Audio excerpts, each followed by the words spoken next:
O dilúvio de Noé não começou com chuva, começou em silêncio. 7 dias antes da primeira gota cair, o mundo inteiro já estava sendo destruído, sem nuvem, sem trovão, sem aviso, e ninguém olhou para baixo a tempo. A maioria das pessoas que morreu no dilúvio morreu antes do céu abrir, de olhos secos, com o sol batendo na cara. Porque o juízo de Deus não veio do céu primeiro, veio de baixo, e o que estava lá embaixo tinha sido trancado pelo próprio Deus há mais de 1.600 anos. A maioria das pessoas lê a história do dilúvio do jeito errado. Choveu por 40 dias, a água subiu, o mundo morreu, mas a Bíblia conta outra coisa, e essa outra coisa muda tudo. A Bíblia diz que existe uma ordem. Primeiro alguma coisa rompeu lá embaixo, depois o céu obedeceu, e entre as duas coisas houve 7 dias. 7 dias em que Noé já estava trancado dentro da arca, com a porta selada por fora, e o sol ainda nascendo lá fora. Fica comigo até o fim, porque o que aconteceu nesses 7 dias é a parte que ninguém conta.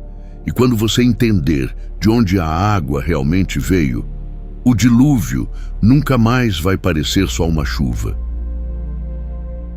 Imagina o sol nascendo sobre uma cidade comum, o cheiro de pão saindo dos fornos de barro, crianças correndo na rua de terra batida, mercadores abrindo as barracas de pano. Em algum lugar, uma noiva colocando o vestido. Em outro, um velho contando moedas na palma da mão. Era um dia bonito e ninguém sabia que era o último.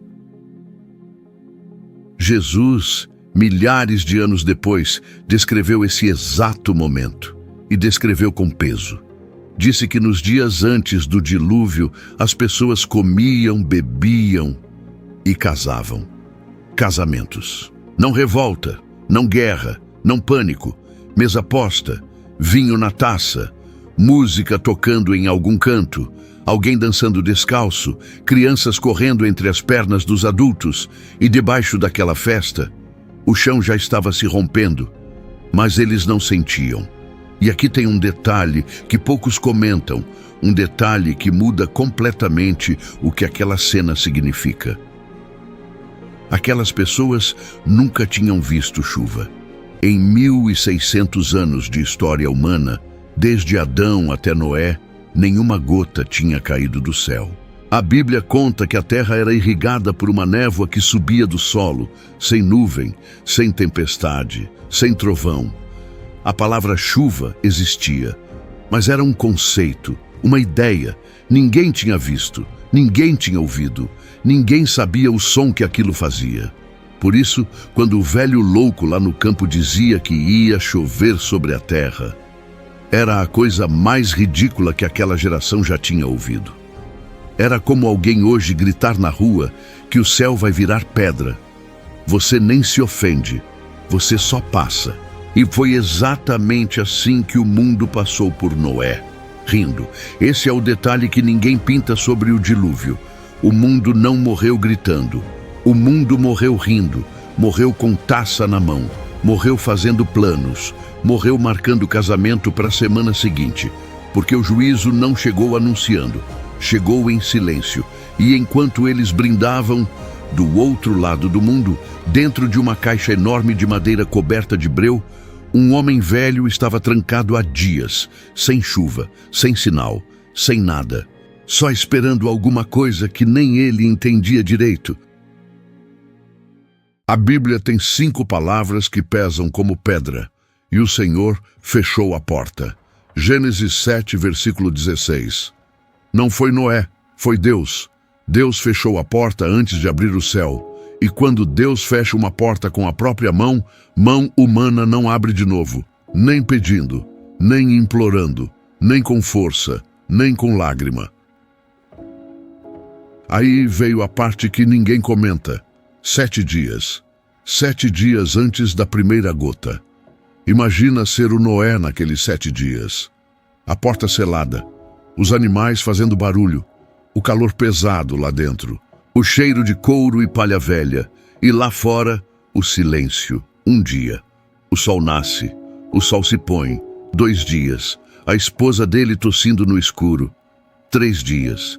Os filhos olhando para o pai como quem espera ele dizer alguma coisa. E nada acontece. E aí, por um instante, entra uma sombra na cabeça dele. Uma sombra que profeta não devia ter. Mas Noé era humano igual a você. Será que eu errei? A frase não dura mais que isso, porque tem um livro antigo chamado Jubileus, que conta o que Noé fez nesses 7 dias. Ele orou, sem parar, mas não orou por ele. Não orou pela família, não orou pela arca. Jubileus diz que Noé orou pelos que estavam do lado de fora, pelos vizinhos que riram dele, pelos filhos dos vizinhos, pelos netos dos vizinhos. Pediu mais tempo, pediu mais um dia, pediu uma fresta. E Deus ouviu em silêncio. Enquanto Noé orava com o rosto na madeira, o mundo do lado de fora continuava normal. E é aqui que essa história começa a doer. Porque pelas frestas da arca, naquela primeira semana, Noé não ouvia trovão. Ouvia música, ouvia risada de criança brincando longe, ouvia o som de uma festa numa casa próxima, talvez um casamento, talvez uma colheita, talvez só uma noite normal. Imagina o peso disso. Você sabe o que vem. Você sabe que cada risada que você escuta é a última de alguém. Você sabe que aquela noiva que está dançando lá fora não vai ter outro amanhecer. E você não pode abrir a porta, porque Deus selou. 4 dias, 5 dias, 6 dias. A música lá fora continuava. Mas dentro daquela caixa de madeira, alguma coisa começou a mudar. E os primeiros a perceber não foram os humanos, foram os bichos. Os animais souberam antes. Sempre souberam.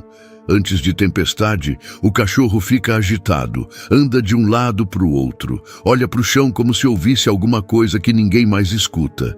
Antes de terremoto, é a mesma coisa. Cães uivam, gatos somem, pássaros se calam. Cavalos batem o casco no chão sem motivo. Vacas param de dar leite. A ciência hoje sabe por quê. Animais detectam pressão atmosférica caindo antes que qualquer instrumento humano perceba. Eles sentem ondas baixas no solo, frequências que o ouvido humano não capta. Sentem o ar mudar, sentem a terra respirar diferente. Eles sentem o que vem, e dentro da arca, alguma coisa começou. Imagina a cena. Tudo escuro, só a luz das frestas, o ar pesado. Um cavalo sem motivo começa a bater o casco. Um leão se levanta. Um cachorro rosna para a parede de madeira. Os pássaros, todos juntos, num segundo, começam a bater nas asas, nervosos. Noé acorda, a esposa acorda, os filhos acordam. Eles olham um para o outro. E todos sentem ao mesmo tempo a mesma coisa. A madeira está vibrando. Não é vento, não é chuva, é o chão.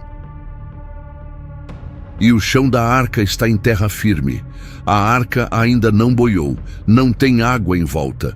O sol nem escureceu, e o chão está tremendo. Foi aqui que o dilúvio começou de verdade, mas lá fora tudo continuava igual. Talvez uma criança brincando no quintal tenha sentido o primeiro tremor, uma vibração leve, tipo um cavalo galopando longe. A mãe nem deu bola. A festa continuou, a música continuou, mas o tremor não parou, veio de novo, mais forte. Em algum poço no canto da cidade, a água começou a subir sozinha, borbulhando devagar, sem chuva, sem motivo. Alguém olhou para o céu, limpo, olhou para o horizonte, limpo, olhou para a água, subindo do chão, e não soube nem como nomear aquilo, porque não tinha nome, não tinha referência, não tinha história anterior parecida. Nas montanhas, alguma coisa pior estava acontecendo. Os animais selvagens, segundo um livro antigo citado dentro da própria Bíblia, começaram a descer das montanhas em paz. Leão andando do lado de cordeiro, lobo perto de cabra, urso descendo com cervo, sem se atacar. Não estavam caçando, estavam fugindo. E quando predador e presa caminham juntos sem se tocar, alguma coisa muito errada está acontecendo no mundo.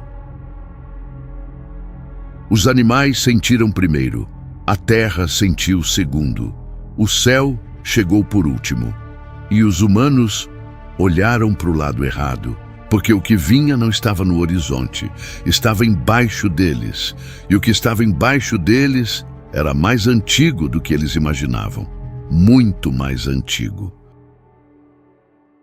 Gênesis 7, versículo 11. É aqui que o dilúvio realmente começa. E a Bíblia faz uma coisa que muda tudo. Ela não diz que choveu primeiro. Ela diz, na ordem exata, as fontes do grande abismo se romperam. E depois, as comportas do céu se abriram. Primeiro o que vem de baixo, depois o que vem de cima. E a palavra que o texto original usa para esse rompimento não é abrir, não é transbordar, não é vazar, é nibkeu. Nibkeu é o mesmo verbo de barragem cedendo, de rocha explodindo, de casca de ovo rompendo de dentro para fora. Não foi vazamento, foi detonação. Mas embaixo da terra, câmaras gigantes de água presas há séculos no fundo do planeta, cedendo todas ao mesmo tempo, em pontos diferentes do mundo. Em alguns lugares, a terra se abriu em fendas finas, como rachadura num muro velho. Em outros, em buracos enormes, engolindo árvores, engolindo casas, engolindo gente que estava dormindo, vapor saindo do chão, cheiro de enxofre no ar e um som baixo, profundo, como se o próprio planeta estivesse gemendo de dor por dentro. Mas o que foi rompido não era qualquer coisa. A Bíblia dá nome em hebraico, nome próprio, Tehom. E aqui está a revelação que esse vídeo inteiro existe para entregar. Tehom não aparece pela primeira vez no dilúvio. Tehom aparece no segundo versículo da Bíblia, antes da luz, antes da terra seca, antes do primeiro animal, antes do primeiro homem. Gênesis 1, versículo 2. E as trevas estavam sobre a face do abismo, aquele abismo. Regom, o caos primordial, as águas profundas que existiam antes da criação começar. E no segundo dia da criação, Deus fez uma coisa específica. Ele criou o firmamento, separou as águas, mandou uma parte para cima, mandou outra parte para baixo, trancou Tehom, disse, fica. E Tehom obedeceu por mais de 1.600 anos. 7 dias antes da primeira gota cair, Deus destrancou Tehom. E é aqui que a história inteira muda. O dilúvio não foi uma punição enviada, foi uma criação desfeita. Era Deus liberando o caos que ele tinha aprisionado no segundo dia. Era a criação rodando ao contrário. Era o terceiro dia da Bíblia sendo desmontado peça por peça. O mundo não estava sendo molhado. O mundo estava voltando ao começo. Por 40 dias e 40 noites, o universo regrediu até o segundo versículo do Gênesis. Sem forma, vazio, trevas sobre a face do abismo. E só uma coisa boiava, uma caixa de madeira. Mas isso não é a parte mais perturbadora, porque enquanto o abismo subia por baixo, lá nas cidades, alguma coisa começou a acontecer que ninguém conseguia explicar. Os rios começaram a transbordar, sem chuva. Os poços começaram a vomitar água, sem chuva. O mar começou a invadir a costa, devagar primeiro, depois com força, sem chuva. E o céu, ainda limpo. O mundo estava acabando sem uma única nuvem. E enquanto o povo corria sem saber para onde, do outro lado do campo, alguma coisa que ninguém pintou começou a acontecer com a arca. E essa cena é a mais estranha de todas. Imagina você no quinto dia. A festa de casamento já acabou, a noiva já tirou o vestido, o vinho já secou. Mas alguma coisa está errada. A água do poço subiu até a borda durante a noite. O cachorro não para de uivar. A terra deu um tranco no escuro que acordou a cidade inteira. A mãe está em silêncio. O pai não dormiu. E aí, de manhã, alguém grita lá fora. Você sai para ver. A rua está molhada. Mas não choveu. Você olha para o chão. A água está saindo de baixo, borbulhando entre as pedras, subindo pelos cantos, subindo pelas raízes das árvores, subindo pelos buracos das paredes, em câmara lenta, em silêncio. E aí o pavor entra de uma vez. Não é cheia, não é tempestade, não é nada que o povo daquela época tinha visto antes. É outra coisa. E em milhares de cidades ao mesmo tempo, milhões de pessoas estavam vendo a mesma cena. A água saindo do chão, sem motivo, sem nuvem. Foi nessa hora que alguém lembrou do velho, daquele louco que construiu a caixa de madeira no meio do campo, daquele velho que falava sobre juízo. Ninguém ria mais. Tem um livro antigo que descreve a cena seguinte, e descreve com peso. Multidões inteiras correram para a arca, não para zombar, para implorar. Centenas de pessoas, depois milhares, correndo pelo campo na lama com a água subindo nos calcanhares. Eles chegaram na arca e começaram a bater, mãos sangrando contra a madeira, pedras na porta, pedaços de pau, vozes gritando, crianças chorando, mulheres pedindo. Reis ajoelhados, com a coroa caindo na lama. Imagina alguém que riu de Noé por 30 anos. Agora batendo na porta dele, pedindo perdão, pedindo um lugar, pedindo só uma fresta. Mas a porta não abria, porque Deus tinha fechado. E foi nesse exato instante, segundo a cronologia que dá para montar dos textos antigos, que aconteceu uma coisa que ninguém pinta, ninguém imagina, ninguém comenta. A arca começou a se mexer. Não se mexer pelo vento, não se mexer por chuva. A arca começou a flutuar sobre água que tinha subido do chão, com o céu ainda azul em cima. Pensa nessa imagem, uma caixa enorme de madeira, do tamanho de um campo de futebol, levantando devagar do solo, sem nuvem, sem tempestade, sem trovão, o sol batendo na madeira escura, a arca subindo lenta sobre uma poça que cresceu, cresceu, virou lago, cresceu mais, virou mar. E lá fora, as pessoas que ainda estavam vivas, agarradas em telhados, em árvores, em colunas de templos, vendo aquilo de longe. A caixa de madeira boiando, em pleno dia, sem chuva. Foi a última imagem clara que o mundo antigo viu antes do céu rasgar. Porque foi exatamente nesse momento que a primeira gota caiu. 7º dia. Aconteceu. Uma gota, só uma, caiu numa folha murcha, num telhado de pedra, num rosto virado para o céu pedindo perdão, numa mão estendida tentando segurar Deus de longe, pequena, fria, silenciosa. E ninguém daquela geração tinha palavra para descrever o que estava sentindo, porque chuva era um conceito, uma ideia, uma palavra que o velho usava. Mas aquilo, descendo do alto, batendo na pele, escorrendo pelo cabelo, aquilo não tinha nome. E aí, segundos depois, o céu rasgou. Não foi tempestade, não foi chuva normal. A Bíblia usa uma palavra estranha, comportas. As comportas do céu se abriram, comportas, não nuvem, não chuva, como se o céu fosse uma represa, e a represa cedeu de uma vez, um muro de água caindo do alto, vertical, sem intervalo, sem barulho de gotas separadas, só um rugido. E foi nesse instante que as duas frentes se encontraram. A água que subia do abismo, a água que caía do céu, terrom de baixo, comportas de cima.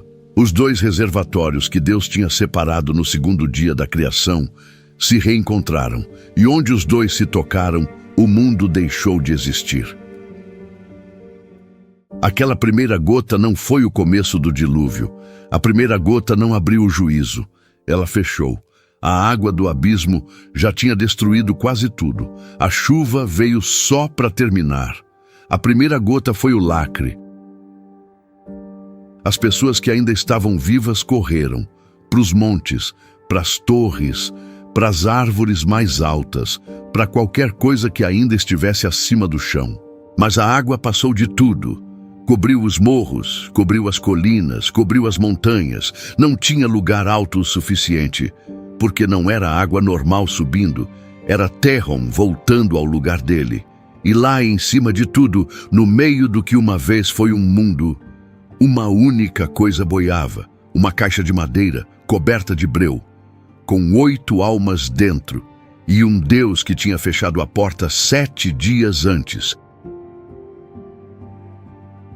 40 dias e 40 noites depois, só sobrou silêncio. Quando a água finalmente baixou e Noé abriu a porta meses depois, o mundo que ele viu não era o mesmo mundo. A geografia tinha mudado, o clima tinha mudado, o céu tinha mudado. E tem um detalhe nisso que arrepia. Antes do dilúvio, a Bíblia nunca cita arco-íris, nenhuma vez. Depois do dilúvio, ele aparece pela primeira vez, como se a luz do sol agora atravessasse uma física diferente, um céu novo. Deus deu o arco-íris como sinal de aliança, prometeu nunca mais destruir a terra com água. Mas a palavra é específica, com água. Ele não disse que não destruiria mais, disse que não usaria essa arma de novo. E aqui vem uma coisa que a ciência moderna mexeu, sem querer, com o mesmo mistério. Em 2014, geólogos pesquisando o manto terrestre encontraram um mineral chamado ringwoodita e descobriram, com peso enorme, que esse mineral retém dentro da rocha uma quantidade de água suficiente para encher 3 vezes todos os oceanos do planeta. 3 vezes. Aprisionada nas profundezas da Terra. Bem onde a Bíblia, há milhares de anos, disse que existe um abismo de águas. A Bíblia chamou de Tehom. A ciência encontrou onde ele ainda está. E aqui, no fim, vem a parte mais perturbadora. Jesus citou esse momento exato. Disse que a volta dele ia ser igual aos dias de Noé. E o que ele descreveu? Pessoas comendo, bebendo, casando, igualzinho ao último dia antes do dilúvio. Talvez o sinal do próximo juízo não esteja no céu, talvez esteja no chão. E quando alguém finalmente olhar para baixo, já vai ser tarde. Se essa história mudou para sempre o jeito como você lê o dilúvio, faz uma coisa por mim. Comenta uma palavra, Tehom, em letra grande. Para eu saber quem entendeu até o fim, inscreve no canal, ativa o sino, porque existe um detalhe sobre o que aconteceu dentro da arca durante os 40 dias e 40 noites, que nenhum vídeo sobre o dilúvio jamais abordou. E começa com uma pergunta que Noé nunca respondeu em nenhum texto canônico.